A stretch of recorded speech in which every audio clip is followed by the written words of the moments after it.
ಶರಣಮೂರ್ತಿ ಎಲ್ಲ ನನ್ನ ಶ್ರೀಗಳಿಗೆ ಎಲ್ಲ ಶ್ರೀಗಳ ಪಾದಗಳಿಗೆ ನಮಸ್ಕರಿಸಿ ನಾನು ಭಾಷಣ ಮಾಡಕ್ಕೆ ಬಂದಿಲ್ಲ ಇಲ್ಲಿ. ನನ್ನ ಮೊದಲನೆಯ ಪ್ರವಾಸ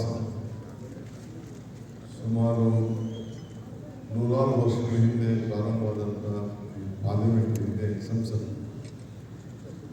ಇವತ್ತು ನಾವು ಅದನ್ನು ಒಂದು ವಿಶೇಷವಾದಂಥ ರೂಪವನ್ನು ನಮ್ಮ ಅನುಭವ ಮಂಟಪ ಅಂತ ಹೇಳಿ ಹೀಗೆ ಹೊಸ ರೂಪವನ್ನು ಹಿಂದಿಂದನ್ನು ನಾವು ಹೊಸದಾಗಿ ನಾವು ಮಾಡಲಿಕ್ಕೆ ಪ್ರಯತ್ನ ಮಾಡ್ತಾ ಇದ್ದೇವೆ.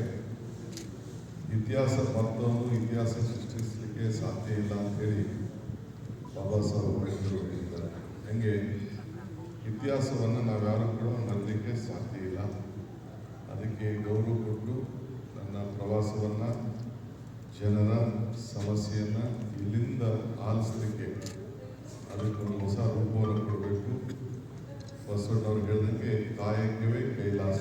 ಹಂಗೆ ಕಾಯಕವನ್ನು ಕಾಯಕ ಮುಖಾಂತರ ಕೈಲಾಸವನ್ನು ನೋಡಬೇಕು ಅಂತೇಳಿ ನಾನು ಡಾಕ್ಟರ್ ಪರಮೇಶ್ವರ್ ಮತ್ತು ಜಿಲ್ಲಾ ಮಂತ್ರಿ ನಾವೆಲ್ಲ ಬಂದಿದ್ವಿ.